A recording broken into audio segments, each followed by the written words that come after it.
Ultimatum दिया है। 15 अक्टूबर तक इंतजार करेगा जेएमएम।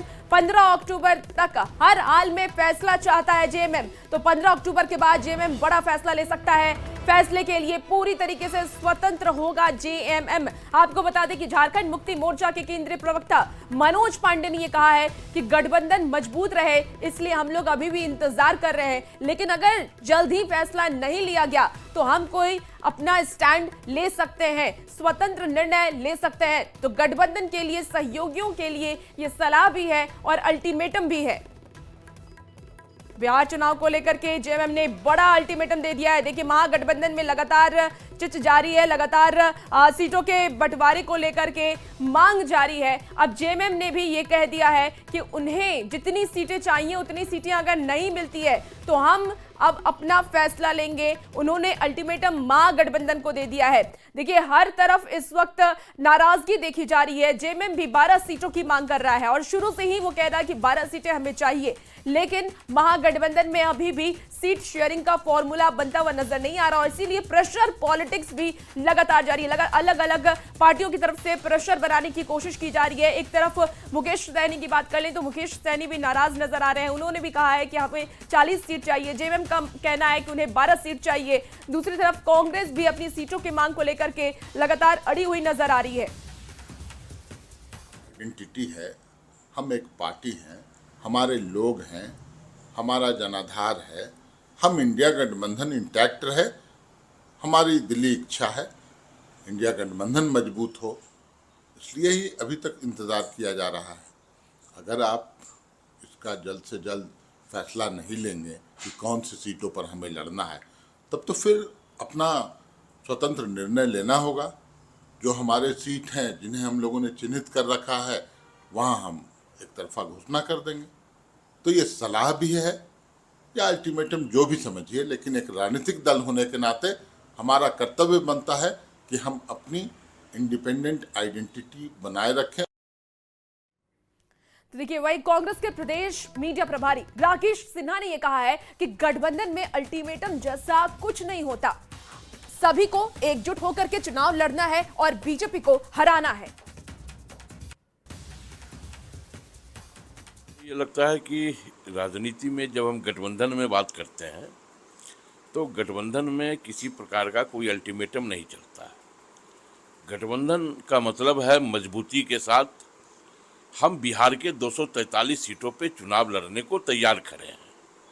चाहे हम हो, झारखंड मुक्ति मोर्चा हो, राष्ट्रीय जनता दल हो, तमाम लोग, कांग्रेस हो, तमाम लोग बिहार के 243 सीटों पे चुनाव पूरी मजबूती के साथ लड़ें और हमारा मकसद एनडीए को पछाड़ना है और हम स्वाभाविक तौर पे इस दिशा में गठबंधन पूरी सकारात्मक रूप से बिहार में काम कर रही है।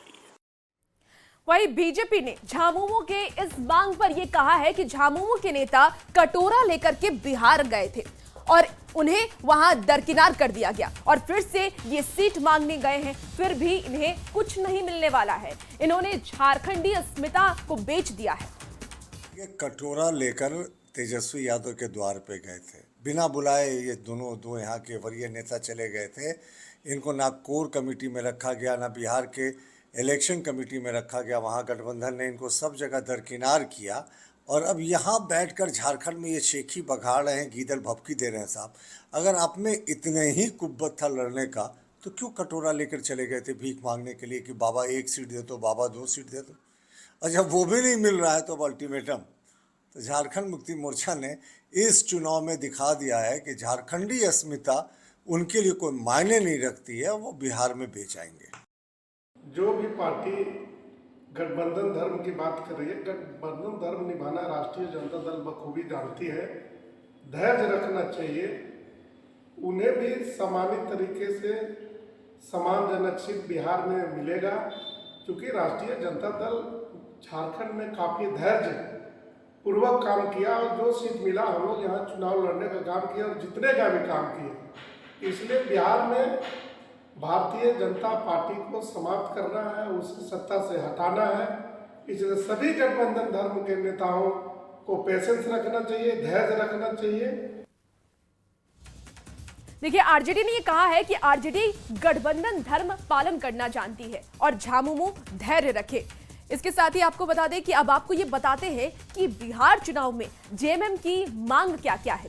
देखिए, झारखंड मुक्ति मोर्चा ने बिहार झारखंड के बॉर्डर वाले इलाके की सीटों की मांग की है, जिसमें कि कटोरिया, बांका, चकाई, तारापुर, पूर्णिया और इसके साथ ही धमदाहा जैसी सीटें शामिल हैं और इनमें से ज्यादातर पर आरजेडी दूसरे नंबर पर रही थी। राष्ट्रीय लोक जनशक्ति पार्टी की 4 सीटों की डिमांड है। तो लगातार देखिए जेएमएम की तरफ से डिमांड की जा रही है और ज्यादा जानकारी के साथ न्यूज 18 संवाददाता गौरव झा हमारे साथ सीधे इस वक्त लाइव जुड़ गए हैं। गौरव, 12 सीटों पर जेएमएम की डिमांड है। जेएमएम ने अलग अलग पार्टियों पर अपना दावा ठोका है। ऐसे में फिलहाल क्या स्थिति है? क्या महागठबंधन की तरफ से उनकी मांग पूरी हो सकती है?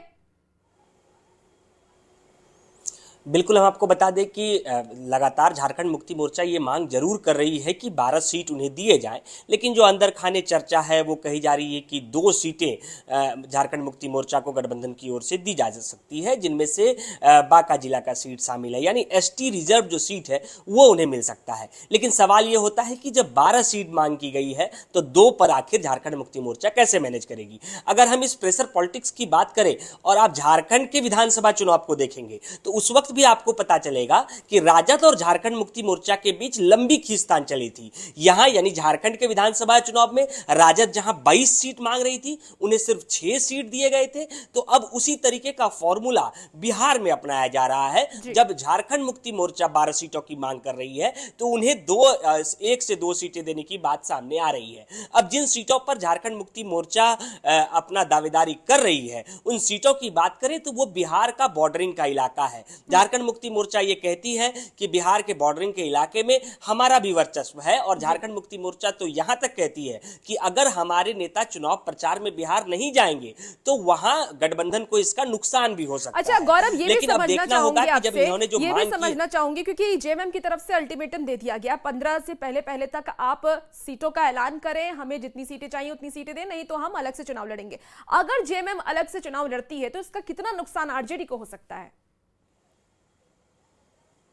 बिल्कुल, देखिए, झारखंड मुक्ति मोर्चा अगर अलग से चुनाव लड़ती है तो बॉर्डर के इलाके में निश्चित रूप से झारखंड मुक्ति मोर्चा का वर्चस्व है। बिहार के विधानसभा में पहले भी झारखंड मुक्ति मोर्चा ने अपनी शक्ति दिखाई है, इन्हें वहां सीट हासिल हुए हैं, तो झारखंड मुक्ति मोर्चा को दरकिनार नहीं किया जा सकता है। कहीं ना कहीं झारखंड मुक्ति मोर्चा अगर अकेले चुनाव लड़ेगी तो इसका पूरा नुकसान आरजेडी गठबंधन और महागठबंधन को होगा। और इस वजह से राजद के प्रवक्ता ने कहा है कि हम धैर्य रखने को कह रहे हैं, हम ये नहीं कह रहे हैं कि आप अकेले चुनाव लड़िए। झारखंड का जब विधानसभा चुनाव था उस वक्त होने वाला है कि कितने सीटों पर बात बनती है महागठबंधन में, कब तक सब कुछ फाइनल किया जाता है। बहुत शुक्रिया गौरव, आप नजर बना के रखिए तमाम अपडेट के लिए। खबर अब गिरिडीह से है, जहां जिले के सरिया क्षेत्र में हाथियों का आतंक लगातार जारी है। बीते रात करीब 12 बजे छत्रबाद स्थित गांव में हाथियों के झुंड ने जमकर उत्पात मचाया है। कई घरों के दरवाजे और खिड़कियों को भी तोड़ डाला है। इतना ही नहीं, स्कूल और घर की बाउंड्री वॉल को भी तोड़ दिया है। घर में रखे खाने पीने के सामान को भी हाथी चट कर गए। बताया ये जा रहा है कि पिछले 2 दिनों से इस इलाके में हाथियों का तांडव देखने को मिल रहा है और इसके बाद ग्रामीणों ने प्रशासन और वन विभाग से मुआवजे की मांग की है और हाथियों के आतंक से बचाने की गुहार लगाई है। आया 25 को लगभग और सारा गेहूँ, आटा, चावल और जितना घर था सब सबको सब मरिया तोड़ दिया और दीवार भी तोड़ दिया। बहुत नुकसान किया। बराबर आता है हाथी परिवार से आया था, इसलिए नुकसान किया था। इंसान ढेर नुकसान कर दिया। इसी बीच देखिए चाईबासा से आपको बड़ी खबर बताएं, जहां जंगली हाथियों के उत्पात से ग्रामीण परेशान है। जगन्नाथपुर में जंगली हाथियों का उत्पात जारी है। उड़ीसा के चंपुआ से के सीमावर्ती इलाके में भी उत्पात जारी है। तो हाथियों के झुंड ने कल शाम एक ग्रामीण को भी मार डाला। ग्रामीण की मौत के बाद इलाके में दहशत का माहौल है। बड़ी खबर आपको इस वक्त चाईबासा से बता रहे हैं, जहां जंगली हाथियों का उत्पात लगातार जारी है। देखिए, एक व्यक्ति की मौत भी हो गई है। हाथियों ने कुचल करके एक व्यक्ति को मार डाला है और उसके बाद से ग्रामीणों में खौफ, डर का माहौल है। ग्रामीण वन विभाग से लगातार ये गुहार लगा रहे हैं कि हमें बचा लीजिए और कोई ऐसी उपाय की जाए ताकि हाथियों को वहां से भगाया जाए। तो बड़ी खबर आपको बता रहे हैं, जहां उड़ीसा के चंपुआ के सीमावर्ती इलाके में भी हाथियों ने उत्पात मचाया है।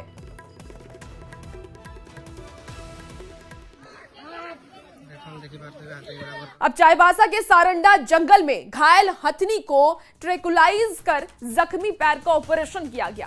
हथनी के इलाज के लिए विशेष रूप से गुवाहाटी के वेटनरी कॉलेज के प्रोफेसर और एशिया के सबसे बड़े हाथी चिकित्सक डॉक्टर कुशल कुंवर और बताते हैं आपको कि वंतारा से 2 डॉक्टरों की टीम जुटी हुई है। घायल हाथी को ठीक करने में लगातार जुटी हुई है और सफल उसका ऑपरेशन भी किया गया। हाथी के जख्मी पैर में वंतारा की ओर से विशेष जूता भी लगाया गया जिससे कि पैर को किसी तरीके का नुकसान ना हो सके। हाथी का सफल ऑपरेशन होने के बाद पिछले 4-5 दिनों से हाथी का इलाज कर रही वंतारा और वन विभाग की टीम के चेहरे पर अब खुशी भी देखी जा रही है। अब उम्मीद ये जताई जा रही है कि घायल हथनी के स्वास्थ्य में जल्द ही सुधार होगा। ऑब्जेक्टिव था अचीव करने का कि हाथी काफ़ी वीक हो गया है, उसको फ्लूइड वगैरह एंटीबायोटिक और जो सपोर्टिव ट्रीटमेंट देना ज़रूरी था हमने सब कुछ दिया। उनको ड्रेसिंग किया और बंतारा से हाथी के लिए जूता बना के लाया था उसका हिसाब से। तो पूरा ड्रेसिंग करने के बाद ये लोग जूता पहना दिया और अभी ठीक है कि ये ऐसा हाथी इस कंडीशन में इसको कोई लाइफ टाइम केयर सेंटर में भेजना चाहिए। अगर बंतारा ले जाए तो हम रिक्वेस्ट करेंगे वो लोग ले जाए, क्योंकि वो लोग का रेस्क्यू सेंटर है, लाइफ टाइम केयर सेंटर है, एक्सपर्टाइज है, तो वो लोग देखभाल कर सकते हैं, लेकिन काफ़ी दूर है। खबर अब बोकारो से है जहां सेक्टर 1B में बड़ा हादसा हो गया है। यहां HSCL का एक ब्लॉक पूरी तरीके से भर करके गिर पड़ा और इस हादसे में किसी की हताहत होने की कोई सूचना फिलहाल नहीं मिली। आपको बता दें कि HSCL की ओर से 1B के सभी ब्लॉक को 5 साल पूर्व ही डैमेज घोषित किया जा चुका था, लेकिन इसके बाद भी लोग यहां रह रहे थे और एक ब्लॉक में 32 क्वार्टर है। शनिवार सुबह से ही ब्लॉक के क्वार्टर संख्या 291 से लेकर के 266 के दीवार और पिलर में दरार देखी जा रही थी। शाम होने के बाद ये गिर गया और इसमें ब्लॉक का एक हिस्सा जिसमें कि 16 क्वार्टर थे पूरी तरीके से क्षतिग्रस्त हो गया है। ये 2 तस्वीरें भी इस बार टीवी स्क्रीन पर आपको दिखा रहे हैं और इन क्वार्टर का निर्माण बोकारो स्टील की ओर से किया गया था, लेकिन इसे HSCL को दे दिया गया। डैमेज घोषित होने के बाद भी लोग यहाँ रह रहे थे। क्वार्टर के लोगों ने वैकल्पिक व्यवस्था की अब मांग की है। हल्ला हुआ था कि घर में थोड़ा सा टूट रहा है, लेकिन उतना पता नहीं था हमको। हम 4 तल्ला में रहते हैं। जब नीचे अभी हमको डस्ट मतलब पता चला 7 बजे 6:30 बजे तक कि बिल्डिंग गिर गया, क्वार्टर गिर गया। हम लोग को रहने के लिए व्यवस्था चाहिए, खाना पीना का तो छोड़ दीजिए। हम लोग यहाँ रोड पर रहा है, यही सब है। कितने साल से हम लोग को रहने का क्वार्टर चाहिए, कहीं क्वार्टर व्यवस्था करके हम लोग को दीजिए। छठ दिवाली हम लोग कैसे मनाएंगे? सारा दुनिया में दिया बढ़ेगा, हम लोग को एगो सुई उठाने का हिम्मत नहीं कर रहा है। कैसे उठेगा हम लोग का सामान? सुखद ये खबर है कि किसी तरह की कोई भी हताहत नहीं हुआ। हाँ, एहतियातन हम लोग पुलिस बल का तैनात कर दिए हैं कि कोई भी व्यक्ति जुलूस में अंदर नहीं जाए ताकि और किसी प्रकार की क्षति। सर, क्या जानकारियाँ मिल पाई है अभी तक? जानकारी यही है कि इसमें HSCL द्वारा क्वार्टर को कंडम घोषित कर दिया गया था, इसके बावजूद भी इसमें लोग रह रहे थे और अभी सबको सतर्क कर दिया गया है कि अभी कोई भी किसी प्रकार से अंदर नहीं जाए।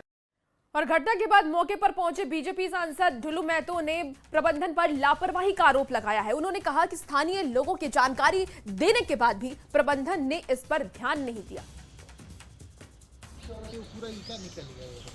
एक बार पत्राचार हुआ, यहाँ के सारे जनप्रतिनिधि से भी मिला, उनसे भी बुलवाया गया, मगर BSL के द्वारा किसी प्रकार का कोई ठोस निर्णय नहीं लेने का परिणाम रहा कि आज क्वार्टर ध्वस्त हो गया। चलिए, भगवान ऊपर वाला था कि कोई हताहत हादसा बड़ी हादसा नहीं हुई, मगर क्वार्टर धंसा। अभी हमने जिला प्रशासन से बात किया, DC से। DC साहब बोले कि हम तुरंत भेजते हैं, मगर क्या स्थिति है इस जिला प्रशासन पर देखिए कि एक कोई अधिकारी तक नहीं आया। खबर अब बोकारो से है। बोकारो हवाई अड्डे से उड़ान सेवा शुरू करने को लेकर के फिर से गतिविधि देखिए तेज हो गई है। एयरपोर्ट के पास संचालित 29 अवैध बुचड़खानों पर प्रशासन ने बड़ी कार्रवाई की है। जिला प्रशासन और नगर निगम की संयुक्त टीम ने सभी संचालकों को नोटिस जारी करते हुए 15 दिनों में बुचड़खाना हटाने का निर्देश दिया है और आदेश में यह भी कहा गया है कि निर्धारित समय के अंदर इन बुचड़खानों को नहीं हटाया गया तो प्रशासन बलपूर्वक कार्रवाई करेगा। इधर दुकानदारों का यह कहना है कि हम सालों से यहाँ बुचड़खाना चला रहे हैं, आखिर हम जाएं तो कहां जाएं।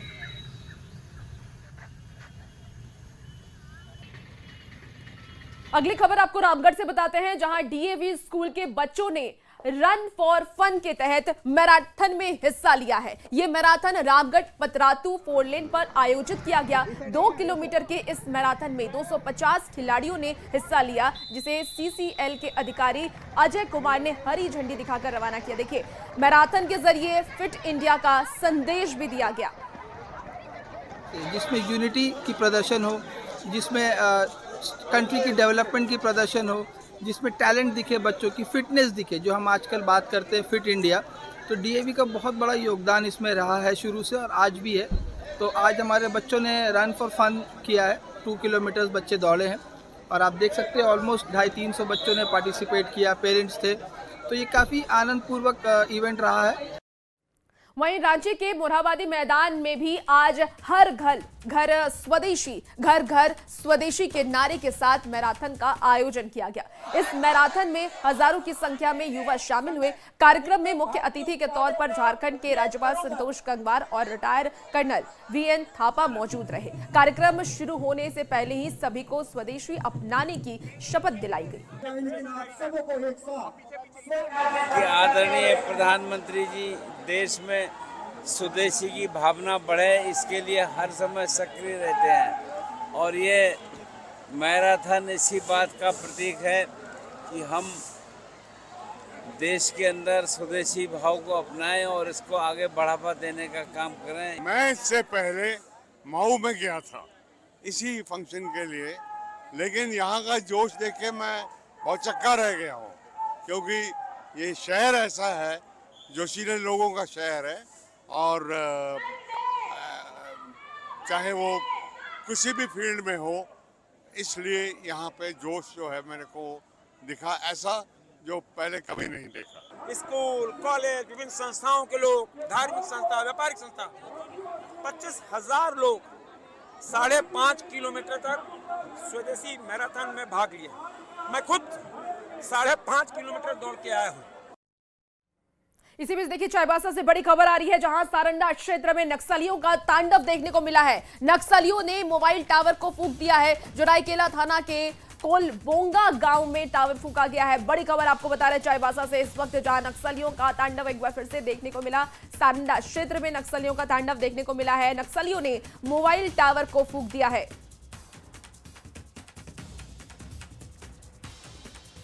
और बोकारो परिसदन सभागार में युवा कल्याण, सांस्कृतिक एवं पर्यटन विकास समिति की बैठक हुई है। बैठक में युवा कल्याण और पर्यटन विकास से संबंधित योजनाओं की स्थिति की समीक्षा की गई और इस दौरान समिति ने पर्यटन पर जोर दिया। समिति ने सभी पर्यटन स्थलों पर पर्यटक सुविधाओं का विस्तार, सड़क संपर्क का सुधार, सुरक्षा और स्वच्छता की व्यवस्था करने जैसे निर्देश दिए हैं।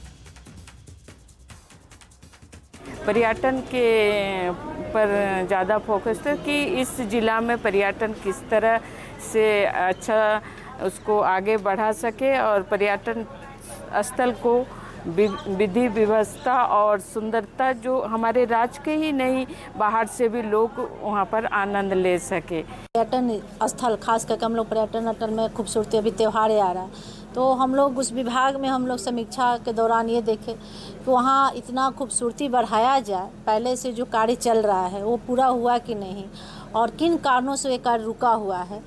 तो कुछ फंडिंग की वजह से रुका हुआ है।